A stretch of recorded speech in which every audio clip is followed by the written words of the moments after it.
Hallelujah. Amen. Ngiyabingelela ke bazalwane egameni elihle kaKristu Jesu ongumfeli nomsindisi wethu. Amen. Greetings in the wonderful name of our Lord and Savior Jesus. Ngibingelele even our followers, our friends on YouTube, our friends and followers on Facebook. Greetings in the wonderful name of our Lord and Savior Jesus. And I pray that you stay sealed always in the Holy Spirit of promise, and that you deviate not from the precepts. The precepts, hallelujah, the precepts of God. Isaiah 28 would remind us that we ought to keep precept upon precept and line upon line, a little here and a little there, so that we bring not disrepute into the ministry, we bring not disrepute into the gospel of Christ Jesus, and we bring not disrepute to the church, the ecclesia of God. Hallelujah. Amen. Wow. I believe we shall have a good time today before you. Amen. Singakhohlwa singelibale bazalwane i-theme injongo uNkulunkulu asinike yona for the year 2023, wherein uNkulunkulu asamonile thina wasishanga amasamanisi njengebandla God Sanctuary Family Church in the bigger body of Christ emndenini omkhulu kaKristu Jesu, wasibizela egunjini eliphezulu, wasesinika i-assignment, wasinika i-mandate especially yokuthi God Sanctuary Family Church ngonyaka ka-2023 siqhuba siyaphambili. Kumele niphume nkalo zonke nigijime amathafa onke emphambanweni zemgaqo emizini nasemzaneni, niphinde nivakashelane futhi ninodwa mase nitshelana iqiniso ukuthi bafowethu lo nkulunkulu enihlehlelayo kuye, lo nkulunkulu enimphikayo, lo nkulunkulu enimelene naye, lo nkulunkulu enihambela kude kuye, lo nkulunkulu enimkhahlelayo nguye kanye lo nkulunkulu enimdingayo. And by his spirit, ngomoya wakhe uNkulunkulu usazisile wasembulela thina as God Sanctuary Family Church ukuthi ngaphambi kokuba lo nyaka siuvale noma siuphethe, bazobuya abantu esibashumayezile, bazobuya abantu abasiphile indlebe, sa testify, sashumayela kubo ngoKristu Jesu, but hayi now sengifike ekugcineni kwempilo la sengenze khona isinqumo sokuthi lo nkulunkulu wenu ngiyamdinga. Hallelujah. So iyona assignment yethu ke bafowethu especially esibizelwe yona la. Hallelujah. Uyakhuluma ke bafowethu uNkulunkulu ezwini lakhe. Hallelujah. As we are launching i-teaching yanamhlanje, as silauncha imfundiso zanamuhla, as silauncha imisebenzi ekumele siyifeze siyigcine njengabazalwane, uNkulunkulu uthi uma wona usuwazi. Amen. Uma wona usuwazi, usulizwile futhi iqiniso walamukela. Kodwa mase uyadecide ukuthi phezulu lonke lelo qiniso sunalo, uqhubeke wone usunolwazi oluphelele. Awifunde manje ngesizulu, sizwe kahle ukuthi uthini uNkulunkulu ezwini lakhe manje. Nkosi yami. If we sin willfully after we have received the knowledge of the truth. Is the Lord. Uma sona ngamayibomu, uma sona sinokuqonda okuphelele ukuthi siyona, emva kokuba sesilamukele iqiniso, singakhonjwanga ngesibhamu ekhanda, la uNkulunkulu wasambulela iqiniso lakhe ngezwi lakhe, kodwa thina siphinde sidecide ukona. uNkulunkulu uthi ke bafowethu ngomoya wakhe, uma usesimeni esinjenganaleso, ayisekho isacrifice engakwazi ukuthi ikukhulule kuleso sono sakho. Ngisho ungahlaba ayisekho into engenzeka. Hallelujah. Ngisho angazi ungenzani, ushisa impepho, ushise i-incense, ugcobise umlotha emzimbeni, ukhale, ayisekho i-atonement yaleyo nhlobo yesono oyona wazi ukuthi uyona. Amen. Ake ngenze nje i-example bafowethu. Uma ngizobhuka ehotela, ngibhuke kuMsombuluko or ngibhuke ku-April noma ku-May, ngibhuke for uJune ehotela, nomuntu umakhwapheni wami. Hallelujah. Mese ngiphume ekhaya ngithi kunkosikazi ngiya emeetingini. Emsebenzini kune meeting ezongilasta for isonto lonke singekho kanti mina ngisehotela. Hallelujah. Ngibhukhile ngenza konke ngakhokha. Amen. Now uma ngibanjwa unkosikazi wami ngibamba. Amen. Uma ngithi kuyena ngiyaxolisa. Inkinga izoba sekutheni ikuphi okuxolisayo. Uxolisa iplan obunayo. Wayihlela waze wakhokha wenza zonke izinto waze wabhuka. Amen. Noma uxolisela ukuthi ubanjiwe. Anganona izwe lento bafowethu. So ngaleyo ndlela uNkulunkulu uyasifundisa ke la esanctuary ukuthi ezabazalwane ibuphi ubuhlakani ekumele sibe nazo uma sibe nabo uma sesikholwa sesingabakholwayo sinokholo. Hallelujah. Awifunde lencwadi amaHebrew chapter 10 mase ufunda lapha ku verse 26 uliphakamise nje izwi khona sizozwa kahle ukuthi uthini uNkulunkulu ezweni lakhe. Hebrews chapter 10 verse 26. Hallelujah. For if we sin willfully after that we have received the knowledge of the truth. Where is it? NgesiZulu ithini? Uma sona ngamayibomu. Uyabona lento? Uma sona ngamayibomu. After sesilmukele ini ulwazi leqiniso oluphelele. Uthini meqhubeka uNkulunkulu ezweni lakhe? There remaineth no more sacrifice for sins. Yayizona ayibisaba khona into yokupophula nokuphulula elento kuphi esonweni osenzile ngoba siplaniwe saplanelwa sahlelelwa wasuyasenza. So ngaleyo ndlela ngeke usasibiza ngephutha. Ne understand abafowethu lento ngoba kumele sizazi lezi zinto njengabazalwane ukuze ukuthi ngisho sithi take people through counseling siba counsele abantu sinolwazi oluphelele lweqiniso. Hallelujah. Angazi noma nimuzwa kahle uNkulunkulu ukuthi uNkulunkulu if we sin willfully after we have received the knowledge of the truth there no longer remains a sacrifice for your sin. But yini ekusalele nekusalelayo nozobhekana nayo esisalele ukuthi ubhekane nayo. Uverse 27 uthi verse 27 but a certain fearful looking for of judgment and fiery indignation which kunento ke manje sikuhlalele ukuthi ubhekane nayo. Hallelujah. Ukuthi ngoba uwone uwazi ngaleyo ndlela ilevel yovalo lakho nayo futhi iyaphakama ibe high. Ngoba uyazi ukuthi lento oyenzayo nokungena kuyona kumele ungabe ungena kuyona. Amen.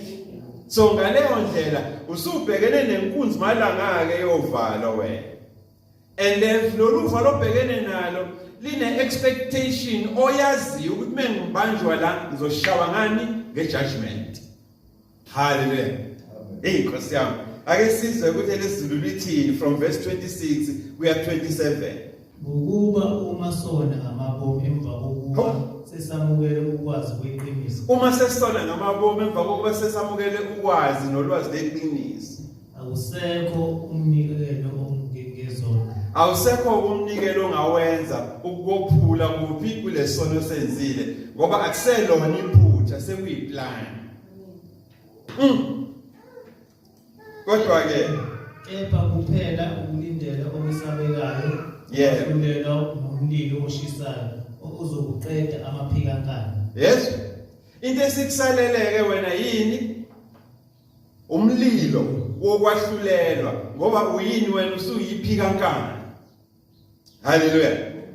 Now bafowethu ke it is against this background therefore that today we shall introduce a new series. Hallelujah. We shall introduce a new series on faith.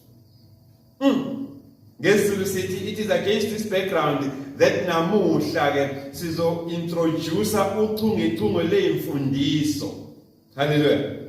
Kungalesi sizathu kungalesi sambulo that today sizoqala si-introduce uchungechunge leyimfundiso ngani ngokholo noma ngezokholo.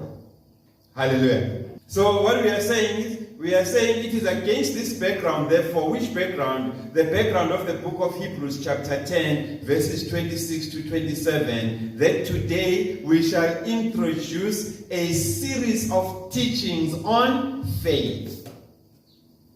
Hallelujah. So what does this call us to do? Who is good sense then today? Namhlanje, what we will do is ukuthi sithi lay a foundation of these series of teachings. Ukuthi today senze njani sibeke noma sendlale isisekelo esizokwakhela phezukwaso lezi imfundiso zokholo esizoqala ukuyifundisa kusukela namhlanje. Now, kunombuzo ke ofikayo kuwena ekhanda lakho. There is a question that comes to mind uma sithi sizofundisa ngefaith, sizofundisa ngokholo. Umbuzo nje ofika without you planning ukuthi senzani yilo othi what is faith? Kuyini ukukholwa? Ngiyacabanga ke bafowethu ukuthi ngaphambi kokuba sithi launch uthungethunge leyifundiso esizolithatha sizofundisa ngokholo, as we shall be teaching on faith. Ngiyacabanga ukuthi ku-important ukuthi sazisane ukuthi injongo nqangi kaNkulunkulu asibekele yona ukuthi sifundise ngokholo akukona is not to humiliate you or show you how much ignorant you are. But the basic intention is that we hold each other by hand as we journey together into revealing our truths, spiritual truths and revelations that God has put in store for us in order that sibe capacitated, sibe well versed on issues of faith. Hallelujah. So injongo kaNkulunkulu, therefore injongo nqangi kaNkulunkulu akukona ukuthi sikujivaze noma sijivazane. Akukona futhi ukuthi siphoxane noma sikukhombise ukuthi awazi kangakanani.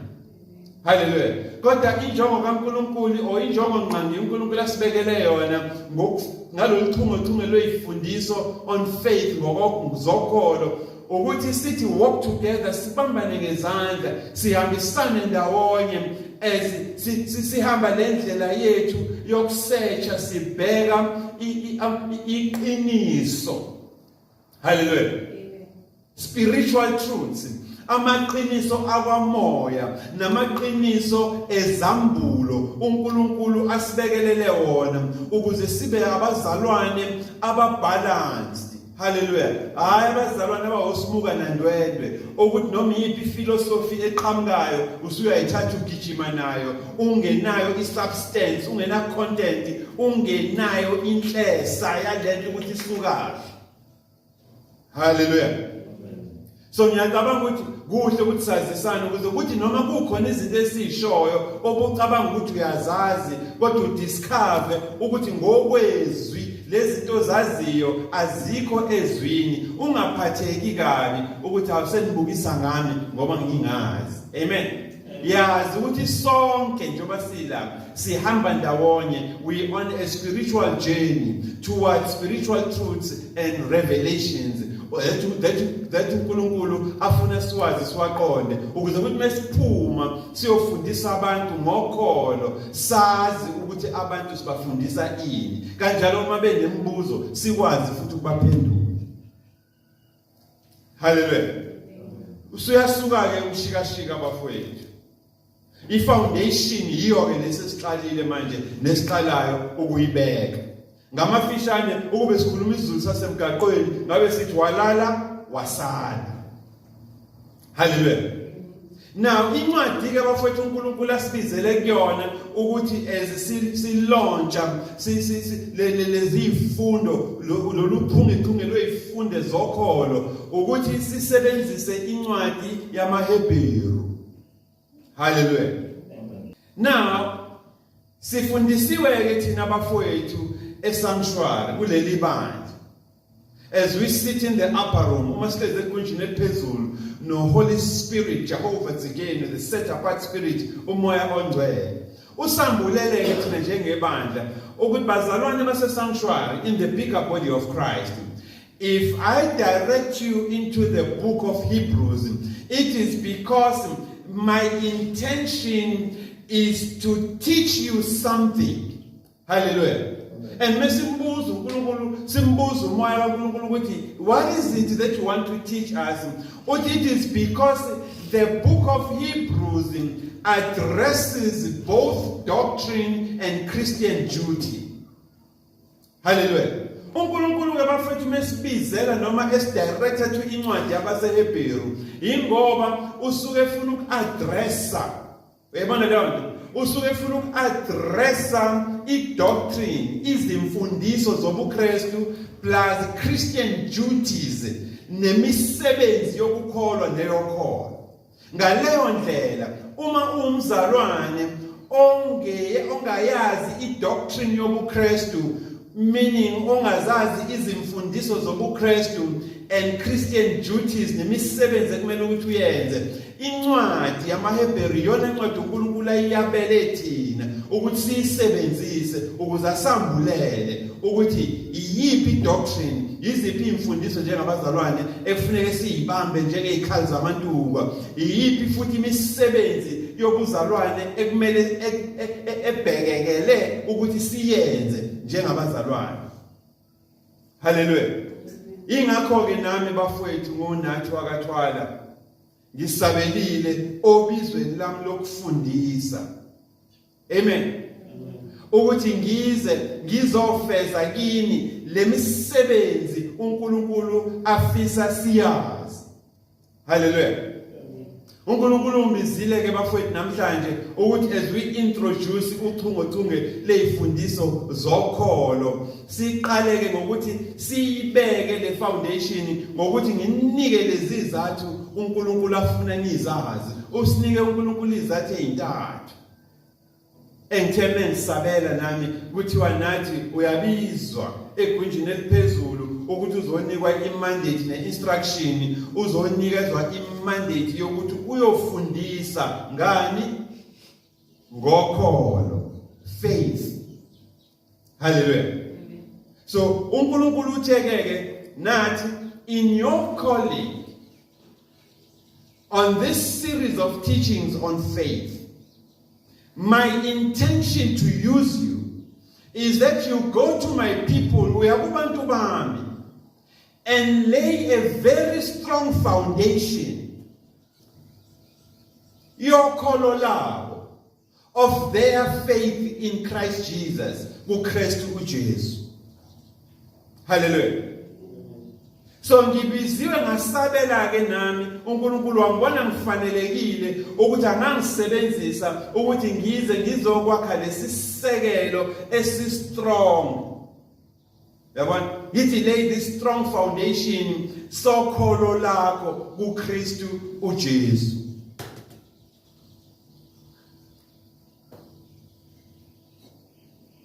Hallelujah. And that is what I'm here for. To lay that strong foundation of your faith in Christ Jesus.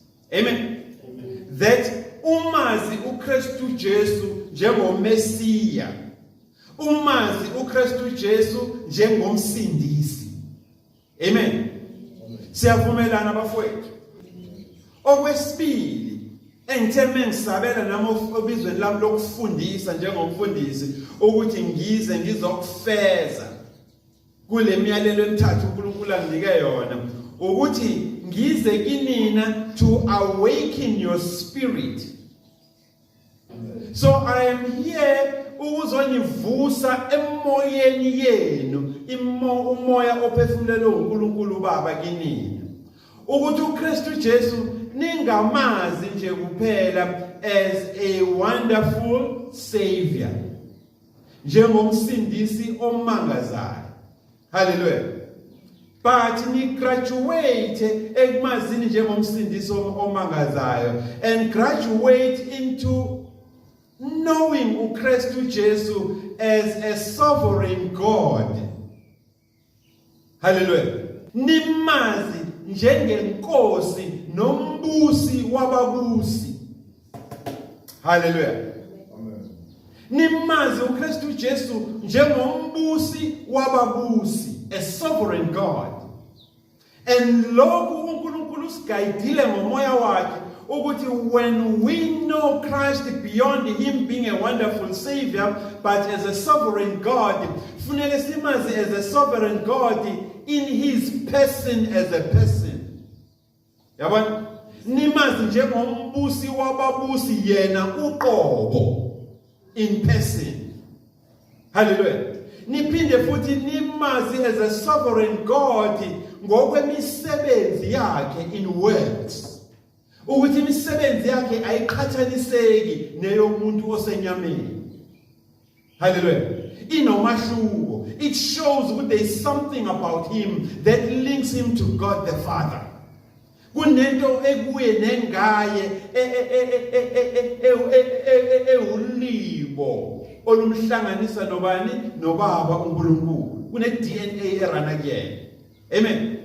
So not only therefore are we going to know Christ as a wonderful savior in this series of teachings on faith, but sizomazi also as a sovereign God in person, siphinde simazi as a sovereign God in works.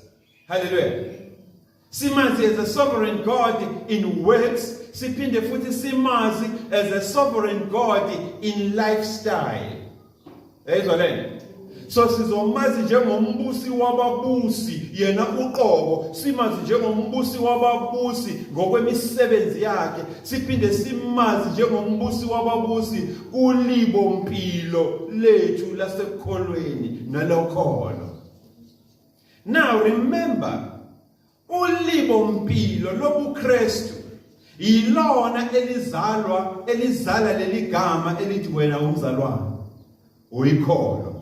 Ngaphandle kokuthi understand uKristu as umbusi wababusi okungaye ulibo mpilo engalimukela mengamukela uKristu njengenkosi nomsindisi livuma ukuthi ngibe umzalwane.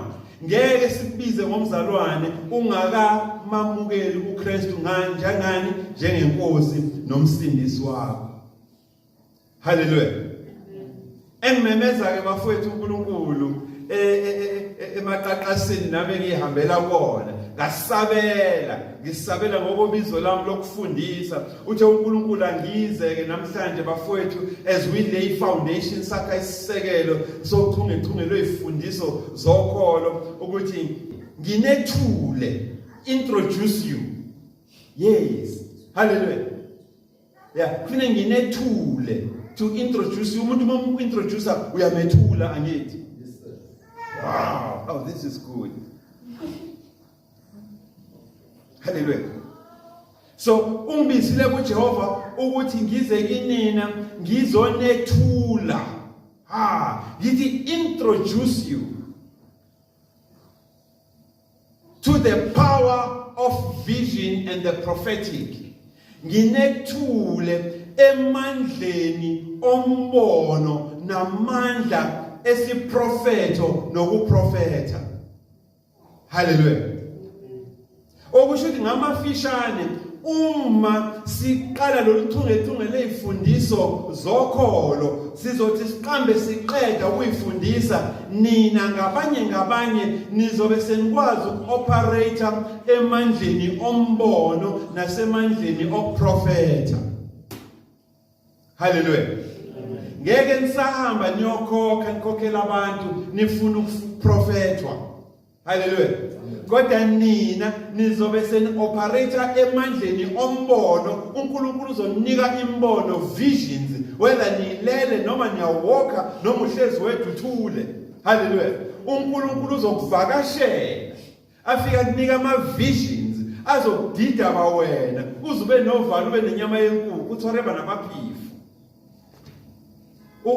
ube nenyama yenkukhu, goosebumps. Hallelujah. Ungazi ukuthi kwenzakalani uzuthi ngathi khona obekhuluma nami animbona ngene umuntu obelaba bafowethu obexoxa ekhuluma nami. Hallelujah. Kodwa ngenxa yokuthi uNkulunkulu ukubizele sanctuary izothi miyenzeka leyo nto mesuthi Lord you did it. Hallelujah. You did it. You did it. Amen. So i-foundation le bafowethu uma kuwukuthi nawe ke uyafisa uku-operator emandleni oMbono nasemandleni esiprofitho nokuProfetha, hlala-ke kuleli class esiqalayo namhlanje ukuze ukwazi ukulalela ivoice kaNkulunkulu mekhuluma. Ngoba inkinga yethu thina abaningi ababazalwane asikwazi ukulalela uNkulunkulu, asiyazi ivoice yakhe mekhuluma nathi esambulela imbono noma esambulela iprofito izambulo. Hallelujah. Silindele ukuduma kwezulu, silindele ukuqaqeka kwamabonda, ukucima ogesi masithi hawe sefikile uNkulunkulu zwile. Hallelujah. Omunye azaqamba amanga athi izolo nginoNkulunkulu engivakashele erumini yami wangithatha wangihlanganisa nodonga ngathi ngiyabhalansa wangikhahlela wangifaka phansi kombhede ngathi ngiyaphuma phansi kombhede wangidonsa ngama ngewashing wangijikijela phansi kombhede. Uyayibona lona bakhona abantu abafika emasontweni bakhulume kanjalo mase nonke ngicabanga ukuthi kusho ukuthi uNkulunkulu iyona ndlela imodus operandi kaNkulunkulu le iyona ndlela uNkulunkulu asebenza ngayo. Cha, ubevakashelwe idimoni. Hallelujah. Thina wethu uNkulunkulu bafowethu is so gentle. Hallelujah. Akakuforce. Kufanele kube nokuvuma nokuvumelana phakathi komoya wakhe nomoya wakhe. Amen. Now, yizo-ke bafowethu lezi izathu uNkulunkulu anginike zona engitheme ngisabela nami wathi hamba kuyoyinika abantu bami esanctuary nalabafowethu abasupportayo on YouTube and Facebook ukuze bathi mebeqala nabo in this journey sibambana ngezandla yokholo yefaith bakwazi nabo ukureceive lento mina Jehova uNkulunkulu engiyibekelele ukuthi babe established bakhelwe phezukwayo. Hallelujah. Number one, a very strong and solid foundation of your faith, my faith in Christ Jesus, as a what? As a Messiah and salvation. Ngoba uKristu ungumesiya futhi uyinsindiso. Okunye ukuthi uNkulunkulu ufuna ukwenza njani ukuthi awaken our spirit. Hallelujah. Ufuna ukuthi awaken our spirit so that we do not only see Christ Jesus as a wonderful savior bese siyama lapho, but as graduate simbone as a sovereign God, umbusi wababusi ngokwemisebenzi yakhe in works, yena uqobo in person. Hallelujah. And nangokolimo lokukholwa. Hallelujah. The lifestyle which we call a Christian lifestyle. Hallelujah. And then okugcina eyesithathu ukuthi ngenze njani ngini-introduce nina nginothule into something that nentsha ezokwenzeka futhi empilweni zenu. Hallelujah. So ngizonithula ke then into the power of vision and the power of the prophetic, Amandla oMbono naMandla okuProfetha. And I'm telling you, if nizobekezela abafowethu mase niyavuma umhlabathi wenhliziyo zenu ube fertile ukuthi namukele le revelation isambulo uNkulunkulu asinike sona esanctuary, I am telling you, so before even siyiqede lezi intshumayelo nizobe seni operator kuMandla oMbono nesiprofito. Hallelujah. Akusadingi ukuthi ukhohliswe thiwa hamba endaweni ethile uyodlala abantu. Hallelujah. Mohle uNkulunkulu. Now, ake nginikhumbuze kancane ukuthi incwadi ke esabelwe yona ukuthi foundation yethu, isisekelo sethu sakhele phezukwaso okuyincwadi yamaHebheru. Uma le ncwadi uyihlola embhalweni emdala ibizwa ngoIvrayim. Amen. The book of Ephraim. Uma sizoyichaza ke ngolimi lanamuhla incwadi ekhuluma ngabantu, a people or a person that has crossed over. Hallelujah. A person that has crossed over. Now, when you are a person that has crossed over, it means when uma umuntu osenjani oseshiyile.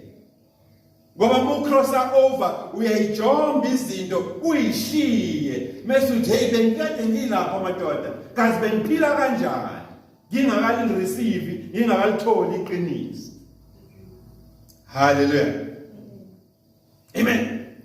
So incwadi yamaHebheru ikhuluma ngabantu abanjani abashiyile bashiye okudala ngoba sebekuthestile ukuthi lokho kusha kunomahluko kunaloko kudala.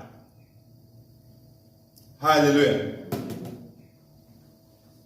Nyamuza uNkulunkulu bafowethu thina badleni bashiye okudala. Yazi manje mesoyibeka ngolimi leBhayibheli uma soyibeka ngolimi lembhalo engcwele sithi bashiyile okudala ngoba sebenziwe bababasha kuKristu Jesu. Sebeyizidalwa ezinjani ezintsha. They have been made new in Christ. Hallelujah. Okudala kwenze njani? Bakushiyile kudlulile. Bheka sebenziwe njani? Bababasha. Now, iyona nto ke bafethu ezokwenzeka kuwena uma uqhubeka uhlala uyihlonipha futhi lezi imfundiso, this doctrine. Uma uzoqhubeka uhlale uyihloniphe futhi lemisebenzi, Christian duties uNkulunkulu ayilindele kuwena njengomzalwane. Hallelujah. Now uzobizwa ngani? Nge-Ephraim. Uzobizwa ngomuntu oshiyile, uzobizwa ngomuntu ocrosse over, wakushiya konke okudala, wasesho ukuthi sengikuthestile okusha, ngaze ngaphenduka isidalwa esisha. Ingakho ungasenqaba ukuhlehla ngo-reverse. Hallelujah. Ukusho ukuthi usuphetheni iqiniso. So kusukela namhlanje ke uma uqhubeka nalolu chungechunge lalezi imfundiso esizol-offerisha la esanctuary, I am telling you, ngisho uhambe emgaqweni, people would see ukuthi ayingathi usuwelile wena. And ukukuthesta lokhu kuzofika umuntu kuwena azoboleka u10,000 rand. Ngoba mebuka nje uyabona ukuthi ungakwazi ukumboleka u10,000 rand, kanti nawe kuyabheda. Hallelujah. But kunomuntu ozothi mekubuka nje athi uyazi mfowethu Romeo ukuthi yazi ngiyashota futhi yazi masunginike noma u15 ngizokunika mfowethu immediately bengikhokhela vele sengiwasubmithile ama receipt nama invoice econtract. Hallelujah. Ngaleso sikhathi wena ephaketheni no150 rand. Amen. But then ngisho bafowethu ingasound esadlala, but there will be people abanye ben already the fact that nila sanctuary sebeqalile ukuza kunina beyitshela ukuthi bazothola usizo kanti vele nani ndinga usizo. Hallelujah. Sekhona baboleka imali kinina nibe nani vele nivalekele ninemali yokuthi nigade nina nigade ibus fare no petrol bese nigada nemndeni yenu ngesinkwa. Hallelujah. Now uma ke then uzohlala uphinde uyihloniphe lezi imfundiso esibeka ifoundation yazo namhlanje. I am telling you uNkulunkulu uzokusiza ukuthi uqabule amaketanga nezibopho, uvule lokhiya bebekhiyekile phezulu kwempilo yakho. Ngoba wena usuzo-operate kuphi? Emandleni oMbono namandla oMprofetha. Hallelujah. Usuzo-operate kuphi? Obizweni lakho oluphakeme, your higher calling. Ngeke usagcina nje ngokuthi ube umzalwane. Amen. But usuzoba umzalwane onomahluko kwabanye abazalwane. Awuseyena uordinary umzalwane nje ogeneral, but usumzalwane wena ooperate ngobizo lo operate ngamandla oMbono namandla esiprofetho obizweni lakho oluphakeme. Hallelujah.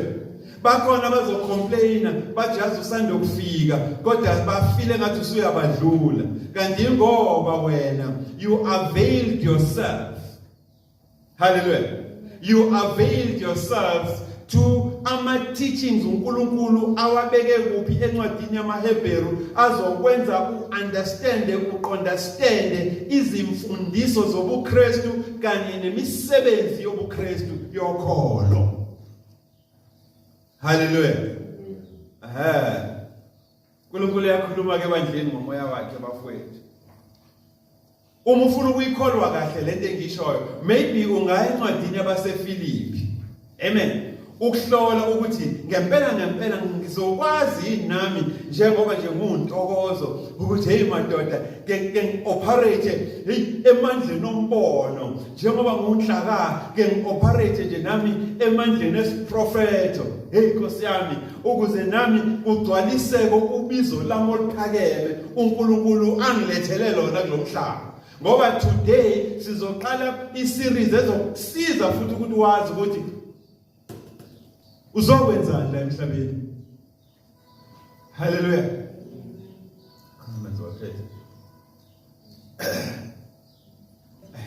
Mufuna ukwazi ukuthi ngempela is it scriptural kukhona yini embhalweni ukuthi nginga-operate mina as uNathi Twala as uKholo nginga-operate yini mina as uMimi hawu Nkosi yami nginga-operate yini as uNtokozo ngi-operate emandleni oMbono nasemandleni esiProfetha.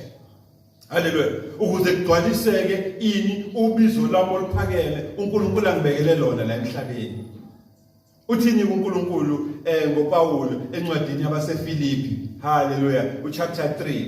Akufunde nje uverse 14 ke simlalele ukuthi uthini uverse 14. Uyifunde ngesizulu nangesingisi.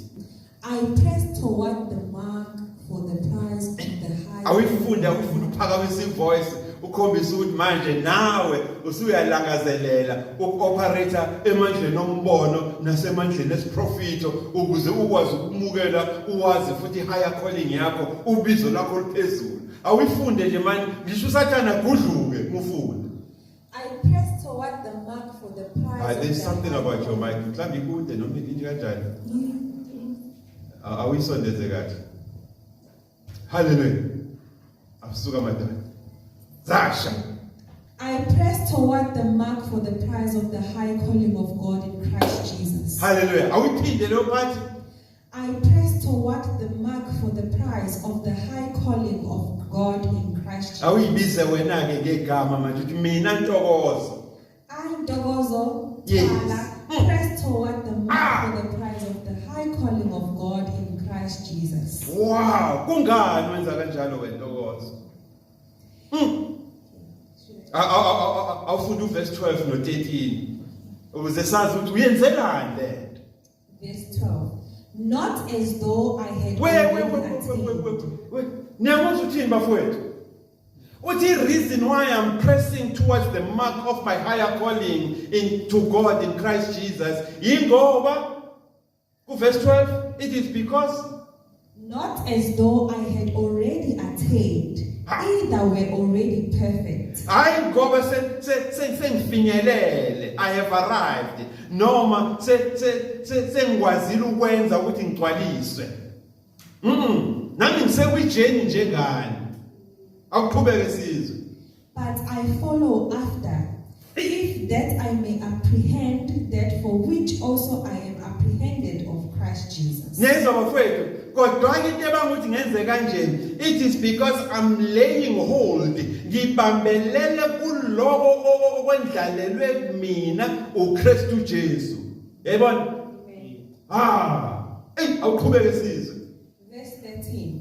Brethren, Oh my God. I count not myself to Bafowethu, be ningaze ningibuke kabi nithi ngizenza ngcono. Hayi ngoba ngizenza ngcono, ingoba but this one thing I do, forgetting those things which are behind. kunento engiyenzayo. Iyodwa nje ukuthi ngenza njani?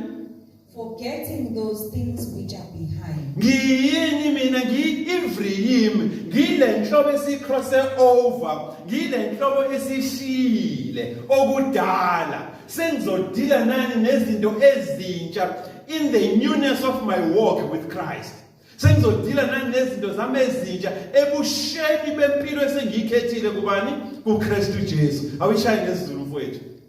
Awushaye ngesizulu nje uyiqale kuverse 14 ukuze sizwe kahle. Hey Nkosi yami. Hallelujah. Ngijonge emkomolweni wokubizwa Beyond, that's not your voice. Ngijonge emkomeni Awusuka wokubizwa okukhulu kwaphezulu. Niyayizwa bafowethu lena? uJesu Kristu. Awusho ukuthi kungani wenza kanjalo ubheke lapho verse 12 no 13 kungani? Unjongeko ukuthi sengibambile nokuthi sengibambile. Awukwenzi lokho ngoba sekukhona okuphathekayo ngezandla onakho. Noma kepha ngithi awukwenzi lokho ngoba sekukhona okuphathekayo onakho esandleni o sengibambile nokuthi sengiphelile. noma usubamba ijackpot noma usuphethe icontract. Hallelujah. Amen. Why wenza lokho? Kepha ngijonga ukuba kumbe ngingakubamba yini lokho nami. Kodwa into ebanguthi ngenze kanje ingoba kunento uKristu Jesu aseyindlalile phambi kwami ekuyiyona nami seyizoba isisekelo sempilo yami nami sengiyobamba yona ke bafowethu. Uma kuukuthi nani nifuna ukuba njengami, follow this pattern in me. Kopelani nani nenze njani niyobambelela kule foundation uKristu Jesu aseyindlalile. Hallelujah. Iyona into ke nami engitheme ngisabela uNkulunkulu engibiza ukuthi ngizoyethula la kinina ukuthi uma kukuthi anazi ngizoyenza kanjani kopelani. Hallelujah. Akuqhubeke sizwe ukuthi uthini uNkulunkulu ezwini lakhe. Verse 13. Bazalwane, angisho ukuthi mina uPhoko sengikubambile. Angisho ukuthi sengiuholier than thou. Angisho ukuthi sengiuholier than thou. Kungenza ukuthi nogwaya ngayeki ukubhema. Kungenzeka futhi ukuthi notshwala ngabiyeki bafethu ukubhema, ukuphuza. Hallelujah. Kodwa sekunento engiyilangazelelayo la ngaphakathi kimina ngokokholo. Njengoba nje ninginika izifundo nezimfundiso zobuKristu nezonkolo ukuthi yini uNkulunkulu ayibhekelele kimina njengomuntu othi ufuna ukuba umzalwane. Ngaleyo ndlela ke uNkulunkulu ukulidile wakulethe sanctuary la sizokuthatha khona kwi-doctrine imfundiso zobuKristu nakwi-duty yomzalwane ukuthi imisebenzi ebhekelelwe ukuthi wena njengomzalwane uyenze imiphi ukuze ukuthi masuyibambe kahle mase uyakwazi nawe ukwenza njani ukusebenza ngamandla oMbono uphinde usebenze ngamandla esiprofetho ukuze ugcwaliseke intando kaNkulunkulu ngawe akulethele yona la emhlabeni ukuthi ukwazi ukuoperate ngobizo lakho oluphakeme kuKristu Jesu.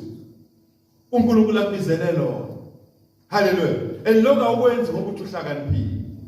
Ngeke ukwazi ukubiyeka utshwala uwedwa. Ngeke ukwazi ukuyeka ugwayi uwedwa. Woza la eDP. Ngeke ukwazi ukubiyeka ugebengu uwedwa. Woza la eDP likaKristu. Ngoba uNkulunkulu masethumele ingelosi yakhe yokuzamazamisa ichibi esanctuary. Nawe jomba ungene phakathi. Ube beneficiary. Hallelujah. Ukuthi wena ukutshwala unuka ini woza uzongena echibini lizamazana. Hallelujah. Ngoba ngeke uze uzisindise wena uwedwa. Ngeke. There is only one name linye igama esinikwe lona ngaphansi komthunzi welanga esingasindiswa ngalo njengabantu igama likaKristu Jesu. Hallelujah. Awuyiqedele mfaka baba. Kepha kunye engikwenzayo. Hallelujah. Khohla okungasemuva ngizelulele kokungaphambili. Hey man. Unayizwa bafowethu lento. Amen. Ngenze njani ngiyajomba. Hallelujah. Ngiyashiya. Amen Ivriyim. Ngifuna ukuba Ivriyim nami kaNkulunkulu. So ngiyashiya ngijombe okudala. Bheka ngifuna ukwenziwa umusha nami kuKristu Jesu. Ngibe isidalo esisha. Awuyiphinde leyo part. I stretch myself. Kepha kunye engikwenzayo. Kunye engikwenzayo. Okungasemuva ngizelulele kokungaphambili. Yeah. Nezwa bafowethu. Now, thina ke njengebandla God Sanctuary Family Church. Ibandla elisebenza ngomoya kaNkulunkulu. A church that functions by the Spirit of the Lord. Sitheme sihleli ke kwi-upper room naye uHoly Spirit Jehovah tsikenu. Sihlola lo mbhalo wamaHebheru. Wasambulela uNkulunkulu ngomoya wakhe. Ukuthi how niyanothisa yini weGod Sanctuary njengabaphathiswa bemfihlakalo yensindiso neqiniso. Niyanothisa yini ukuthi umongo walolu thungethunge lama teachings, the intention kaNkulunkulu about this series of teachings on faith ngokholo ukuthi ukholo ukukholwa kuletha ukulunga. Niyizwa lento bafowethu? Amen. Ukukholwa noma ukholo lulethani kuwena ukulunga, righteousness. Niyizwa lento bafowethu? That is why wena uyohlala unomahluko kwabanye abazalwane when it comes to ukukholwa, ngoba wena uthi muzi introduce kubantu based on i-doctrine onikwe yona nofundiswe yona nama duties imisebenzi ebhekelele kuwena njengomzalwane uNkulunkulu. Usuyakwazi ukuthi uyi-introduce kubantu, uyi-introduce in line, uzithule kubantu in line with imbhalo engcwele uthi mina I am the righteousness of God. Ngoba usuphethe ubufakazi. Uyabona lento? Lo bufakazi bakho bakhelwe kuphi? Bakhelwe emandleni oMbono namandla esiprofetha. Kangangokuba usulunuka emakhaleni ubizo lakho oluphakeme kuNkulunkulu ngoKristu Jesu. Awuseyona nje hey man, we can't get, ikantolakala. Hallelujah. Usuyi untouchable, awusathinteki nje isinomi kanjani. Niyizwa lento bafowethu? Mekufika yonke inhlobo yemoya nespirit ephazamisa abantu, sekuwena obathandazelayo, uyikhuze umoya. Hallelujah. Uyikhuze umoya. Khuze. Ungena ehotela uhamba nonkosikazi wakho, ungena ehotela uhamba nomyeni wakho nezingane zakho, usuthi ungena ngoba uyazi khona bebela before ufike wena and awuyazi agenda yabo nje bebela bebezokwenza njani. Hallelujah. Usuvela ungene nje uyisanctify indlu. Awusho uyisanctify weyingcwelisa. Uvela ungene indlu ingcwelise, ukhulume noNkulunkulu. Hallelujah. Yonke imoya ngisho ebicashe emakhabetheni nasemakhoneni nakuma crevice imfantu yodonga nama floors ama tiles. Hey man, uwalka upheyisa kuyona lendlu uyihlambulula iyabaleka. Hallelujah. Nibe lesikhathi esimnandi njengomndeni la nisuke nikhona. Hallelujah. So kunothise ke lokuzisuka phansi that the foundation of our understanding of the gospel ukuthi ukukholwa noma ukholo luletha ukulunga empilweni yomuntu. Awihlole lapha eHebrews 10 ubheke nje verse 38 ukugcwalisa lento esisho.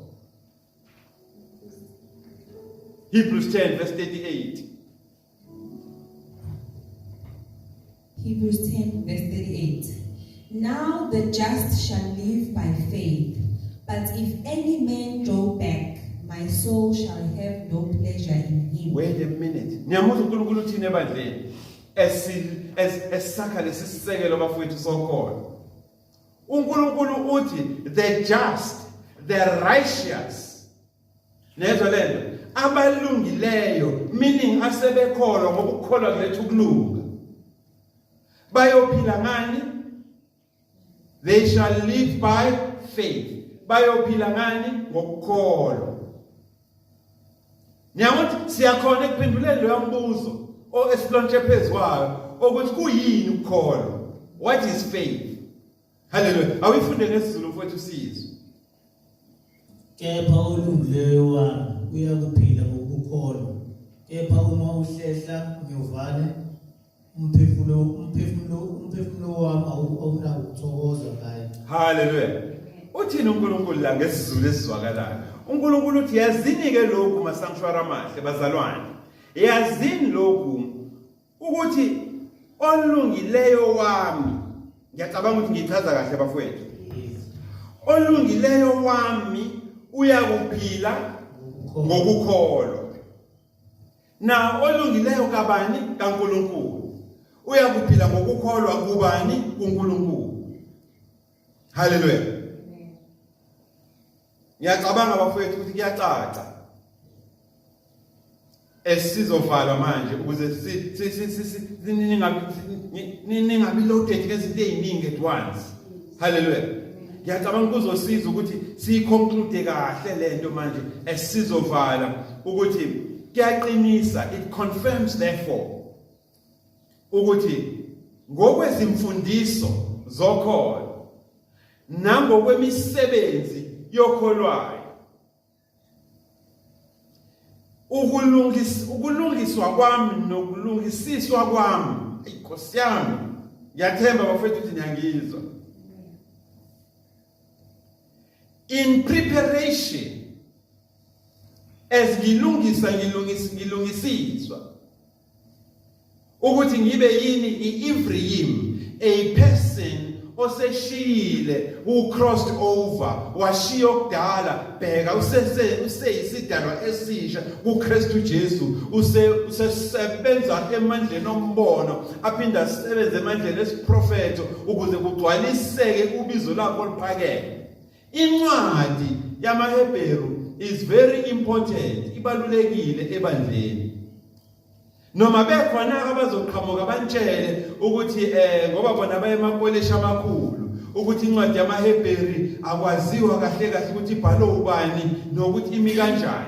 Yazini namhlanje ukuthi all scriptures, yonke imibhalo iphefumulelwe futhi ya-inspire uNkulunkulu. Hallelujah. Uma ungazi ukuthi incwadi yamaHebheru ibhalwe ubani, sizokutshela ukuthi sithi ibhalwe uNkulunkulu ngoba yonke imibhalo iphefumulelwe ya-inspire futhi ubani uNkulunkulu. So abangakudidike abantu ngencwadi yamaHebheru uzulahla ithemba nawe ngokuyifunda ngoba uthi umbhali wayakaziwe. Siyamazi thina umbhali wemibhalo yonke engcwele ubaba ubani uNkulunkulu. Hallelujah. And once usuyikrekhile le code, usuyiqashulile leliketanga, waqabula amakhamandela, wavula ukhiye wokholo nokulunga kokholwa, the righteousness of faith. Then uzoqala usebenzeke kubizo lakho, the higher calling, obizweni lakho liphakeme kuKristu Jesu. Now, operator ke ususebenza ngokobizo lakho liphakeme. uNkulunkulu uyaqualifya, uyafaneleka ukuthi manje wena you can administer Holy Communion and also you can partake of Holy Communion. Hallelujah. Usuvumelekile ukuthi usungaphatha izindaba zesidlo, uphinde futhi nawe wenze njani? Uhlanganyele nabantu abadla isidlo. Kodwa uma ungakadluli la kulezi imfundiso ezokwenza ukuthi uhlangabezane noKristu Jesu njengenkosi nomsindisi wakho. Hallelujah. Hayi mfowethu ngisho ngathi usukholiwe iminyaka eyi-15 uyefana nje nedada elifakwe emanzini laphuma lomile kade lisemanzini. Hallelujah. Ngamafishane uyolokhu waba nokudideka nje wena, uyolokhu waba nokuduka, uyolokhu waba neyinkinga, uyolokhu waba nembuzo ngeindaba, ngeindaba zombuso kaNkulunkulu. Uyohlala unembuzo a philosophical ne scientific, because awukabi prepared, awukalungisiswa ukuthi lezi indaba ngoba izwi likaNkulunkulu liyimbewu. Hallelujah. Lifuna ube nomhlabathi oright ovundile ukuze ukuthi meliwa lihlume. Hallelujah. Now ukuzeke mfowethu ube uthi break free and be delivered from ukungazi nokudideka nokuba nembuzo neinkinga makuziwa eintweni naseyindabeni zombuso kaNkulunkulu. Ngiyakumema ukuthi uhlale nathi. Hallelujah. Ungahlala nathi through YouTube, ungahlala nathi through Facebook, ungahlala nathi ngokuthi usivakashele wena in person physically, uzohlalela lenhlobo izifundo ukuze idoctrine uyazi, imfundiso kaKristu zazi. Kanjalo ne-expectation into elindelwe kuwe njengomzalwane ukuthi imiphi imisebenzi elindelekile kuwe ukuthi ube umzalwane ophelele. Amen. So namhlanje ke mfowethu ngiyakumema ukuthi hayi sabela. Uyabizwa ezulwini. Hallelujah. Sabela. Uyabizwa namhlanje ekhaya ezulwini. Hallelujah. Ungabe usahlehla, izwile incwadi ithe ungabe usahlehla. Ungabe usalidivorce iqiniso, ungalibalekeli iqiniso, ungamdivorce uNkulunkulu. Hallelujah. Azathi umhlabeleli woza kuJesu noma umanikiniki. Hallelujah. Woza kuJesu noma umanikiniki. Inkosi yami ungesabi ukuzinikela. Hawu Nkosi yami ngeke asho lutho uzovele nje akuthathe. Hallelujah. Akuthathe ngomusa wakhe. Amen. Sabela. Hallelujah. Respond. Uyabizwa namhlanje. Yes, siyavuma ukuthi usube umzalwane isikhathi eside. Hallelujah.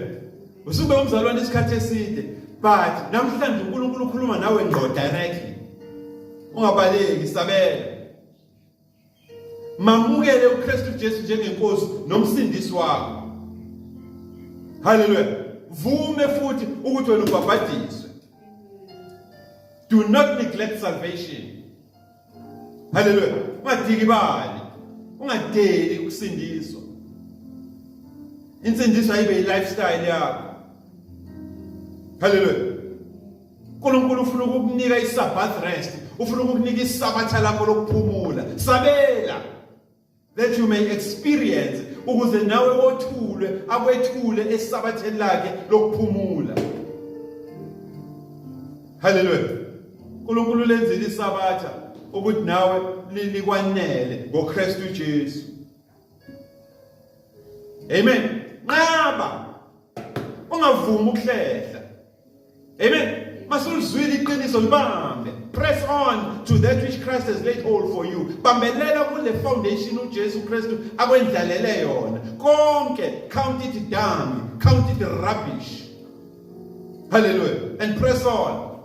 For great is the mark or the prize of your higher calling in God through Christ Jesus. Mkhulu umvuzo. Hallelujah. Wobizo lakho liphakeme kuNkulunkulu ngoKristu Jesu. Nqaba. Ungavumi ukuhlehla. Uma nje usulizile izwi likaNkulunkulu, walitaster, waluza ubumnandi balo. Nqaba ukuthi uliyekelele nokuthi uSathana litshontshe. Hallelujah. Nqaba ukuthi udume ngokuthi wena oqala amaculo emabhareni. Nqaba ukuthi wena oqala amaculo emashibhini ngoba kunophawu lokuwena owalibalekela but liyaphila kuwena lumkhokha. Masudakiwe wena oqala amaculo asesontweni. Nqaba ke ukuba umuntu onjalo ozoduma ngesidabo esiqala amaculo kuphi emabhareni nasemashibhini. Hallelujah. Nqaba futhi ukuthi ube uwena ophatha ama programs emcimbini yokuhlaba ongazothi ihlatshelweni khona. Uwe osuqala namaculo. Wena osusho ukuthi ithebe kufanele iphume zengakuphi. Ngoba kunento ethilo nayo. Ilokhu ivuka, ifufusa. Ngoba wake wayitaste wena uMbono, Amandla oMbono namandla esiProfetha. Hallelujah. Sekuwena otshela abantu ukuthi hayi le nyama le ningayikhiphi kanje ngoba izoba ngumkhokhothile la ekhaya. Ngani wake wa-operator emandleni oMbono namandla esiProfetha. Nqaba ke ukuba isimo esikanjalo. And these warnings bafowethu. uNkulunkulu ngomoya wakhe ke bafowethu uyasiqwashisa la. Hallelujah.